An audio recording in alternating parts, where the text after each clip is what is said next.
বন্ধুরা, আমি আজকে একটা চকলেট কেক বানাবো। তার জন্য আমি একটা স্টেনারে এই কাপটার 2 কাপ ময়দা নিয়ে নিয়েছি। যে কাপের ময়দা নেবেন সেই কাপেরই 2 কাপ চিনি নেবেন। 2 কাপ একটু কম নিলে হবে, গুঁড়ো চিনি।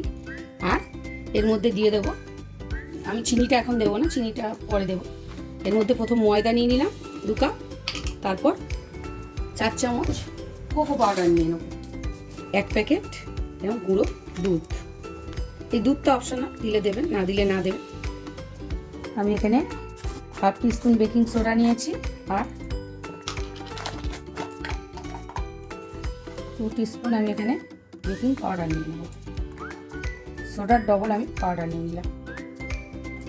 এবার আমি সব কটা ইনগ্রিডিয়েন্টস একসাথে চেলে নেব। সবার প্রথম কিন্তু আমি এটা করে নিচ্ছি। আমি সব কটাকে চেলে নিলাম। এই চালার পদ্ধতিটা আমি 2 বার চালবো, তাতে কেকের ভিতরে ফ্লফিটা ভালো হবে। আমি এবার একটা কেক মোল্ড নিয়ে নিয়েছি, বেশ বড় সড়ো। এটার মধ্যে আমি বাটার পেপারটা একদম মাপ করে মেজারমেন্ট করে কেটে নিয়েছি। এইবার এর মধ্যে আমি ফার্স্টে নিচে খানিকটা তেল দেবো, সাদা তেল একটু দিয়ে পেপারটাকে বসিয়ে দেবো, দিয়ে এর উপরে অয়েল ব্রাশ করে দেবো।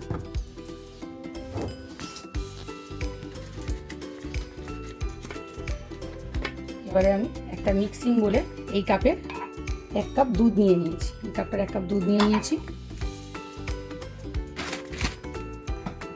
এর মধ্যে আমি 1/2 কাপ সাদা তেল দিয়ে দেবো। আপনারা চাইলে বাটার দিয়েও বানাতে পারেন।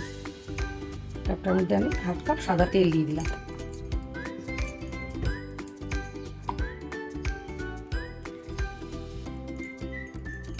এবার এর মধ্যে আমি 2 কাপ চিনি দিয়ে দেবো। এরকম 1 কাপ, এরকম 3 কাপ চিনি নিয়ে নেব। এই চিনি, দুধ আর তেলের মিশ্রণটাকে আমি মিক্সিতে ব্লেন্ড করে নেবো। আপনারা চাইলে হাতেও করে নিতে পারেন, হাতে সময় বেশি লাগে, তাই জন্য আমি মিক্সিতে ব্লেন্ড করে নিচ্ছি। এটা কি সুন্দর একটা ক্রিমি স্ট্রাকচার হয়ে গেছে। এটা যদি আমি হাতে করতে যেতাম একটু সময় বেশি লাগতো, সেই জন্য আমি মিক্সিতে করে নিলাম তাড়াতাড়ি হওয়ার জন্য। ময়দার মিশ্রণটা রেডি করে রেখেছিলাম, অল্প অল্প করে এই ব্যাটারটা এতে দেবো আর এটাকে মিক্স করব। এইভাবে কাট অ্যান্ড ফোল্ড টেকনিকে এটাকে মিক্স করতে হবে। আমার ব্যাটারটা একদম বানিয়ে নিয়েছি। এবার এতে আমি 1 চামচ মতো ভ্যানিলা এসেন্স দিয়ে দেবো, আর 1 টিস্পুন ভিনিগার দেবো। 1 টিস্পুন মতো ভিনিগার দেবো, দিয়ে এটাকে একটু মাখিয়ে তারপর আমি কেকটা বেক করতে দেবো। এবার এটাকে আমি ব্যাটারটাকে আমি মোল্ডের মধ্যে ঢেলে দেবো। যত বড় মোল্ডটা আছে ঠিক তার অর্ধেকটা থেকে একটু বেশি দেবো, কারণ বেশি কিন্তু ভর্তি করে দিলে উপচে পড়ে যাবে কেকটা, ওই জন্য অর্ধেকটা জায়গা খালি রাখতে হবে। এবার আমি এটাকে মাইক্রোওয়েভে বেক করব 20 মিনিটের জন্য। দেখুন বন্ধুরা, আমার কেকটা একদম বেক হয়ে গেছে 20 মিনিটে। আর কেকটা রেডি হয়ে গেছে সেটা কি করে বুঝবো? কেকের ভিতরে যখন বেক হয়ে যায় তখন ছুরিটা ঢোকালে দেখুন একদম ক্লিন এলো, তার মানে কেকটা বেক হয়ে গেছে। যদি বেক ভালো করে না হতো তখন কিন্তু এই ছুরিটা ডগায় লেগে যেত। তাহলে কেকটা আমার একদম বেক হয়ে গেছে। আমি এতে আরেকটা জিনিস দিতে ভুলে গেছি, আপনারা একটা সাথে একটু কফি পাউডার দেবেন, আরও ভালো লাগবে টেস্টি।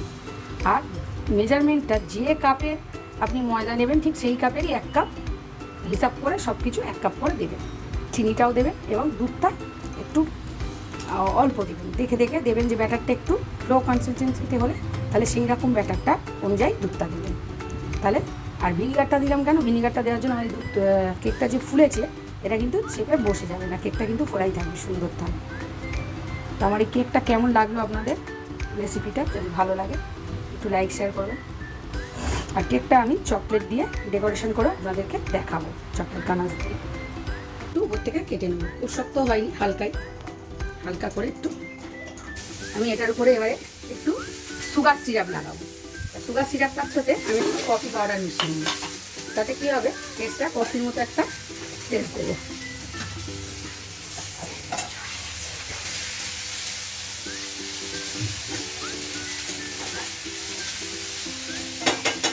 এরকমভাবে আমি কেকটাকে ভিজিয়ে নেব।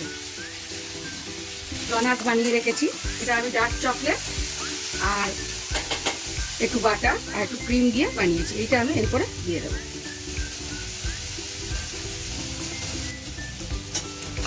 ডার্ক চকলেট গ্রেট করে দেবো। এখানে চকো চিপস থাকলেও ভালো হয়, চকো চিপস নেই, তাই আমি একটু ডার্ক চকলেট দিয়ে দিলাম। সেকেন্ড লেয়ারটাও দিয়ে দিলাম।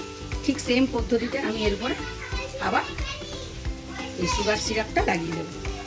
সেমভাবে এর উপরেও সুগার সিরাপ লাগিয়ে নিয়েছি, নিয়ে এরপরে ফের আমি সেমভাবে চকলেটটা দিয়ে দেবো। ডার্ক চকলেট স্প্রিঙ্কেল করে দেবো, দিয়ে আবার সেমভাবে আমি লাস্টের লেয়ারটা লাগিয়ে দেবো। চারপাশ দিয়ে পুরো চকলেট একদম। আমি কোনো ক্রিম ইউজ করিনি, পুরো চকলেট গানাশ দিয়ে কেকটাকে মিক্স করেছি। এবার আমি 10 মিনিটের জন্য ফ্রিজে রেখে দেবো, তারপর আমি এটাকে ডেকোরেশন করবো। এরপরেও কিছুটা চকলেট, ডার্ক চকলেট গ্রেট করে দিয়ে দেবো। আমি একদম সিম্পল ঘরোয়া পদ্ধতিতে কেকটা বানিয়ে ঘরোয়াভাবে সাজালাম। আপনারা চাইলে এটা ক্রিম দিয়েও সাজানো যায়, বা সব যা ইচ্ছে সেরকমভাবে সাজাতে পারেন। আমি দিয়ে দেবো